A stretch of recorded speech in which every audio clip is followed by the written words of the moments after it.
தீர்ப்புகள் நாளைய கல்லறைகள் என்கிறார் ஐயா கவிக்கோ. அப்படி விடுவிக்கப்பட்டவர்களை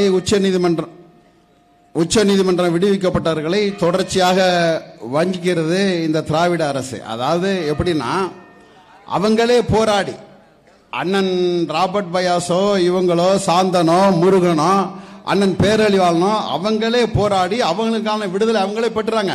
உச்ச நீதிமன்றம் தீர்ப்பளிச்சிருச்சு அவங்களை விடுதலை செய்யலான்னு. அண்ணன் பேரழிவாளன் எந்த கிரவுண்ட்ஸ்ல விடுதலை செஞ்சாங்களோ அதே கிரவுண்ட்ஸ்ல இவங்களை விடுதலை செய்ய வேண்டிய ஆட்கள். ஆனாலும் புழல் சிறையில் விடுதலை செய்யப்பட்டு இந்த சித்திரவதை முகாமுக்கு திருப்பி அவர்களை கொல்லுவதற்காக இதில் அடைத்து வைத்திருக்கிறது திராவிட அரசு. இப்ப ஒரு நாட்டில் 2 விதமான அசைலம் இருக்கும். Political asylum, refugee asylum.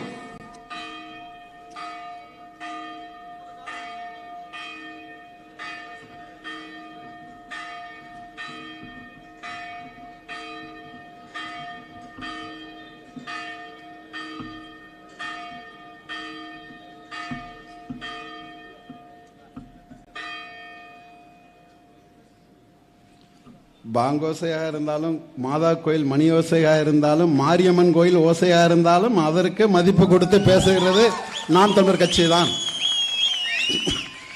அப்போ ஒரு நாட்டில் 2 விதமான அசைலம் இருக்கும். Political asylum, refugee asylum.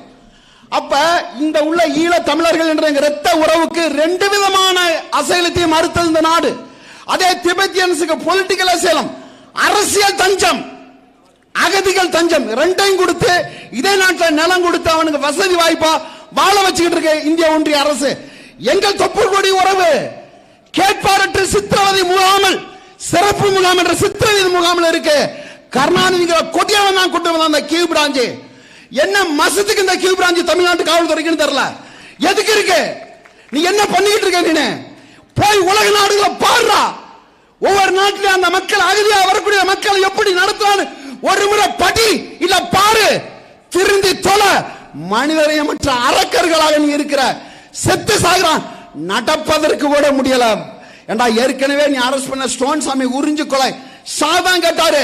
40 நாள் எடுத்துச்சு உச்ச நீதிமன்றம் அதுக்கு பதில் தர்றதுக்கு. 40 நாள் எடுத்துச்சு. அதே போல வாங்க நடைபயிற்சி கேட்கிறாரு, கொஞ்சம் வெளியே விடுங்கிறாரு, மருத்துவ உதவி எதற்கும் தராம நீ என்ன 1260 அதிகாரி இருக்க நீ கியூ பிரான்ச்ல. நீ ஒரு ஆளுக்கு 10 பேர் வச்சாலும் பாதுகாத்துக்கலடா, சாக போறான். அப்படி என்ன கொடுமையானதெல்லாம்? அவங்க கொலை குற்றவாளிகள் அல்ல, நிரபராதிகள். அப்படிதான் ஜெயின் கமிஷன் சொல்லுது. அதை விசாரிச்ச ஜெயின் கமிஷன் அப்படிதான் சொல்லுது. ஆனால் நீங்க திரும்ப திரும்ப இந்த வேலையை செஞ்சுக்கிட்டு இருக்கீங்க. ஏன்னா கேட்க நாதியற்ற ஒரு இனமா இருக்குங்க.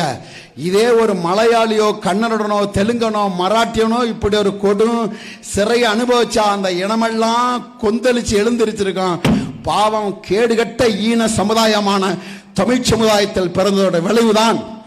சும்மா இல்ல அண்ணன் சீமான் செத்து போன போனத்தின் மீது அரசியல் நடத்தி, செத்து போன தமிழர்கள் இன உணர்வு மீது அரசியல் நடத்தி மறிச்சிட்டான்டா. புதகுழில படுக்க வச்சுட்டான் தமிழ் தேசிய உணர்வை. செத்து போன போனத்துக்கு உயிர் ஊற்ற வேலை சீமான் செஞ்சதோட விளைவுதான் இத்தனை ஆயிரம் மக்கள் இங்க இருக்கிறான். எல்லோரும் இங்க உயிரோடு இருந்தவருக்கு அரசியல் செய்தார்கள். சாதிய உணர்வு, மத உணர்வு மேலோங்கி உயிரோட்டம் உள்ளவருக்கு அரசியல் செய்தார்கள். மொழி இனம் செத்துவிட்ட உணர்வுக்கு அரசியல் செய்து செத்து போன பிணத்தை எழுப்பி நிப்பாட்டி உணர்வூட்டி எங்களை போன்றவர்களை பேச வைத்திருக்கிறான். எங்களுக்கு 2 வழிதான். பாதையை தேடாத உருவாக்கு. ஒன்று அறவழி, இல்லையேல் மரவழி. அதை எந்த வழி நாங்கள் செல்ல வேண்டும் என நீனே தீர்மானித்துக் கொள் என்று கூறி இவர்களை நீ விடுதலை செய்து இந்த கொடூர சித்திரவதை முகாமை இழுத்து மூடும் வரை நான் தமிழர் கட்சி இந்த மண்ணில் போராட்டத்தில் இருந்து விடுபடாது என்று கூறி விடைபெறுகிறேன். நன்றி, வணக்கம். நாம் தமிழர்.